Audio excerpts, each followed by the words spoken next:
সকলকে নমস্কার জানিয়ে আজকের ভিডিও আমি স্টার্ট করছি। আজকের ভিডিওর বিষয়বস্তু হলো এডুকেশন সাবজেক্টের ওপর WBSSC SLST 2 যে ইন্টারভিউ প্রসেস এবং ডেমো ক্লাসের প্রক্রিয়া কন্ডাক্ট করা হচ্ছে সেই সংক্রান্ত সমস্ত অভিজ্ঞতা, যে অভিজ্ঞতাগুলোর কথা আমি আমার পরিচিত মানুষদের কাছ থেকে জানতে পেরেছি, সেইগুলো আপনাদের সঙ্গে শেয়ার করে নেওয়া। আমি যাদের কাছ থেকে খবর পেয়েছি তাদের মধ্যে ফ্রেশার্সও আছেন, ইন সার্ভিসও আছেন। তাদের কার কী অভিজ্ঞতা সেটা আমি আজকে আপনাদেরকে বলবো। এবং আমি মোটামুটি দুটো জোন থেকে খবর পেয়েছি, ইস্টার্ন এবং সাউদার্ন। এই দুটো জোনে কিভাবে ইন্টারভিউ নেওয়া হয়েছে, ডেমো ক্লাসের ওপর কেমন কোয়েশ্চেন করা হয়েছে, সেই খবরাখবর আপনাদের আমি জানাতে চলেছি। ইস্টার্ন জোনের ক্ষেত্রে আমি যা খবর পেয়েছি সেটা হলো, যেহেতু আমার পরিচিত ক্যান্ডিডেট যিনি ছিলেন তিনি সবার আগে ঢুকেছিলেন, সেহেতু ইন্টারভিউ নেওয়ার যারা ইন্টারভিউয়ার ছিলেন তারা তাকে সুযোগ দিয়েছেন যে বোর্ডে কী বিষয়, কোন টপিক পড়াবেন, আজকের তারিখ কী, এই সমস্ত ডিটেলে তাকে লেখার সুযোগ দিয়েছিলেন। তিনি যখন ইন্টারভিউ রুমে প্রবেশ করেছিলেন তখন তাকে প্রথমেই জিজ্ঞাসা করা হয়েছিল, আপনার সম্পর্কে কিছু বলুন। তো নিজের সম্পর্কে বলতে গিয়ে তিনি নিজের শিক্ষাগত যে যোগ্যতা সেগুলো বা তিনি কোথা থেকে এসছেন এইগুলোর সঙ্গে সঙ্গে তিনি কিন্তু নিজের হবিও জানিয়েছিলেন।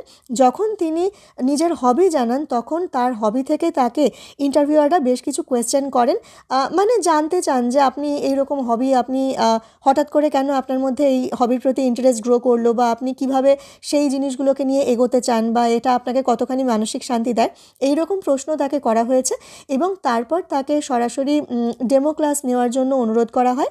তো আমি বললাম, যেটা আমি আবার রিপিট করছি, যে তিনি যেহেতু প্রথম ক্যান্ডিডেট ছিলেন সেই জন্য তিনি বোর্ডে সমস্ত ডিটেলে তারিখ, বিষয় ইত্যাদি ইত্যাদি লেখার সুযোগ পেয়েছিলেন। কিন্তু তার যখন ডেমো দেওয়া কমপ্লিট হয়ে যায় তখন ওনাকে বলা হয় শুধুমাত্র তার টপিকের বিষয়গুলো মুছে দিয়ে বাকিটুকু যেমন আছে সেই রকমই রেখে চলে আসতে। অর্থাৎ এখান থেকে আমরা ধারণা করতে পারি যে পরবর্তী ক্ষেত্রে যে ক্যান্ডিডেটসরা গেছেন তাদেরকে আলাদা করে আর বিষয় বা আলাদা করে তারিখ এগুলো লেখার মতো কোনো সুযোগ তাদের ছিল না, সেগুলো অলরেডি ছিল। তাদেরকে সরাসরি ডেমো ক্লাস নিতে বলা হয়েছে। তো ডেমো ক্লাস থেকে ওনাকে বেশ কিছু কোয়েশ্চেন করা হয়েছিল। উনি ফ্রেশার্স ছিলেন, তাকে ডেমো ক্লাস থেকে যেমন কিছু কোয়েশ্চেন করা হয়েছিল তেমনি মাস্টার্স লেভেল থেকেও কিছু কোয়েশ্চেন করা হয়েছিল। ওনাকে জিজ্ঞাসা করা হয়েছিল যে 11-12-এর যে ক্লাসে যে বয়সী ছেলেমেয়েরা পড়ে সেই বয়সী ছেলেমেয়েদের উনি কেমন করে হ্যান্ডেল করবেন। আর বিভিন্ন রকম থিওরি পোর্শন থেকে প্রশ্ন করা হয়েছিল, যেমন উদারনীতিবাদ, ভাববাদ এবং আচরণবাদ, এইগুলো থেকে ওনাকে কোয়েশ্চেন করা হয়েছিল। আচরণবাদ এবং ভাববাদের ওপর বেশি জোর দেওয়া হয়েছিল। আর ওনাকে কিছু বাস্তবসম্মত সমস্যা দেওয়া হয়েছিল, সেই সমস্যাগুলোর সমাধান উনি কিভাবে করবেন সেই প্রশ্নও করা হয়েছিল। তো আমরা একটা ব্যাপার ইস্টার্ন জোন থেকে দেখতে পাচ্ছি যে মোটামুটি থিওরি পোর্শন থেকেও কিন্তু প্রশ্ন করা হয়েছে এবং তার সঙ্গে একই রকমভাবে বাস্তব সমস্যা কেমনভাবে সমাধান করতে হবে একজন শিক্ষককে সেই সংক্রান্ত প্রশ্নও করা হয়েছে। উনি যে টপিকের ওপর ডেমো দিয়েছিলেন সেই টপিকের ওপর 2-3টের বেশি কোয়েশ্চেন করা হয়নি।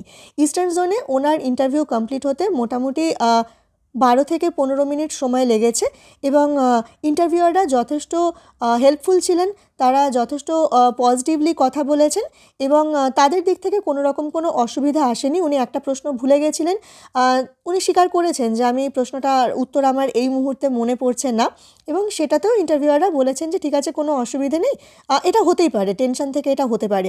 কাজেই ইন্টারভিউয়ারদের দিক থেকে কিন্তু একটা ইতিবাচক দৃষ্টিভঙ্গি ছিল।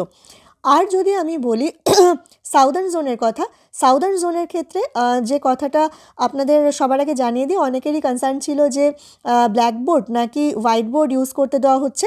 সাউদার্ন জোনে কিন্তু হোয়াইট বোর্ড ইউজ করতে দেওয়া হয়েছে, মানে একদম টিপিক্যাল হোয়াইট বোর্ড মার্কার এবং সেই সঙ্গে উপযোগী যে ডাস্টার সেইটা ডেমো ক্লাসের জন্য রাখা হয়েছিল। ইস্টার্ন জোনে আমরা যেমন দেখেছি যে ট্র্যাডিশনাল ব্ল্যাকবোর্ড রাখা হয়েছে, সাউদার্ন জোনে হোয়াইট বোর্ড আর মার্কার ছিল। তো যিনি ইন্টারভিউ দিতে ঢুকেছিলেন, যিনি ক্যান্ডিডেট ছিলেন, তিনি ঢুকেই যথারীতি ওই রকম সাবজেক্ট বা ডেট এগুলো লেখার কোনো স্কোপ পাননি, সরাসরি তাকে ডেমো দিতে বলা হয়। ডেমো তিনি চুজ করেছিলেন 11-12-এর সাবজেক্ট থেকে এবং সেখান থেকে তাকে একটা দুটো প্রশ্ন করা হয়, তার বেশি তাকে প্রশ্ন করা হয়নি, তাকে থিওরি পোর্শন থেকে কোনো প্রশ্ন করা হয়নি, এবং সবথেকে বড় কথা তাকে বিভিন্ন রকম ক্লাসরুম সিচুয়েশনস বলা হয়েছিল যে বয়ঃসন্ধিকালীন যে ছেলে মেয়েদের আমরা পড়াবো তাদের যে বিভিন্ন মানসিক জটিলতা এবং সেই মানসিক জটিলতাগুলোর সমাধানের জন্য আমাদের কী কী ব্যবস্থা নেওয়া উচিত সেই সংক্রান্ত তাকে প্রশ্ন করা হয়েছিল। তাকে স্ট্রেস এবং স্ট্রেসার এই দুটো নিয়ে প্রশ্ন করা হয়েছিল। তো সাউদার্ন জোনে যেটা আমি খবর পেলাম যে ইন্টারভিউ প্রসেস খুব কম সময়ের জন্যই চলেছে, মানে যিনি ক্যান্ডিডেট ছিলেন আমার পরিচিত, তার আগেও প্রায় 6-7 জন ফ্রেশার্স এবং ইন সার্ভিস মিলিয়ে ক্যান্ডিডেট ছিলেন, কিন্তু প্রত্যেকের ক্ষেত্রেই ইন্টারভিউ মোটামুটি 6 থেকে 7 মিনিটের মধ্যে শেষ হয়ে গেছিলো, এবং ডেমো ক্লাসের জন্য 2 থেকে 3 মিনিট ম্যাক্সিমাম সময় দেওয়া হচ্ছে, তার বেশি কিন্তু কাউকেই সময় দেওয়া হয়নি। তো দুজনেই যে কথাটা আমাকে বলেছেন সেটা হচ্ছে যে ক্লাস 11-12-এর সিলেবাস থেকে ম্যাক্সিমাম কোয়েশ্চেন করা হচ্ছে, কিন্তু বিভিন্ন যে থিওরির পোর্শনটা সেক্ষেত্রে কিন্তু মাস্টার ডিগ্রি থেকেও কোয়েশ্চেন করা হয়েছে, এবং ইন্টারভিউয়াররা তারা জোর দিচ্ছেন বা এমফাসিস করছেন যে বাস্তবসম্মত যে সিচুয়েশনগুলো, যে বাস্তব সমস্যাগুলো হতে পারে সেই সমস্যাগুলো সমাধানের ক্ষেত্রে এনারা বা ক্যান্ডিডেটরা যারা ইন্টারভিউ দিচ্ছেন তাদের দৃষ্টিভঙ্গি কীরকম, তাদের মতামত কী, সেটার উপর জোর দেওয়া হচ্ছে। তো এই হচ্ছে মানে আমি যা শুনেছি সেইটা আপনাদের বললাম। সাউদার্ন জোনে কোনো রকম হবি কী বা আপনি কী করতে চান সেই সংক্রান্ত কোনো কোয়েশ্চেন করা হয়নি। হ্যাঁ, এই কোয়েশ্চেনটা করা হয়েছে যে আপনার এত ভালো নাম্বার আছে, আপনি কেন হায়ার স্টাডিজের জন্য যাননি, এই কোয়েশ্চেনটা সাউদার্ন জোনে করা হয়েছে। এবং ওনারা জিজ্ঞাসা করেছিলেন যে মাস্টার ডিগ্রির পর এবং বিএডের পরবর্তী সময় এই যে এসএসসি হয়নি, এতটা লম্বা সময় ছিল, সেই সময়টাকে আপনি কিভাবে ইউটিলাইজ করেছেন, এই রকম প্রশ্ন করা হয়েছে। আমি আপনাদের আগের ভিডিওগুলোতেও বলেছি যে এই রকম প্রশ্নের জন্য কিন্তু রেডি হয়ে থাকবেন বা নিজেরা নিজেদের মনে একটা উত্তর ভেবে নিয়ে যাবেন, কারণ ওনারা যদি দেখেন যে আপনার পাসিং ইয়ার এবং আপনার পাস আউটের যে ইয়ার সেইটার সঙ্গে আপনি যে সালে পরীক্ষা দিচ্ছেন তার মধ্যে একটা বেশ ভালো রকম 3-4-5 বছরের গ্যাপ রয়েছে, তখন কিন্তু খুব স্বাভাবিকভাবেই এই প্রশ্নটা আসবে যে এই এতটা সময় আপনি তাহলে কি করেছেন নিজের আপলিফমেন্টের জন্য, বা আপনি যে প্রফেশনে আসতে চাইছেন সেই প্রফেশনে যোগ দেওয়ার জন্য আপনি এই বছর কিভাবে টাইম ইনভেস্ট করেছেন বা কিভাবে সেটাকে ইউটিলাইজ করেছেন। কাজেই প্রত্যেকে এই যে সময়ের ইউটিলাইজেশনের ব্যাপারটা এইটা মাথায় রেখে যাবেন কি উত্তর দেবেন।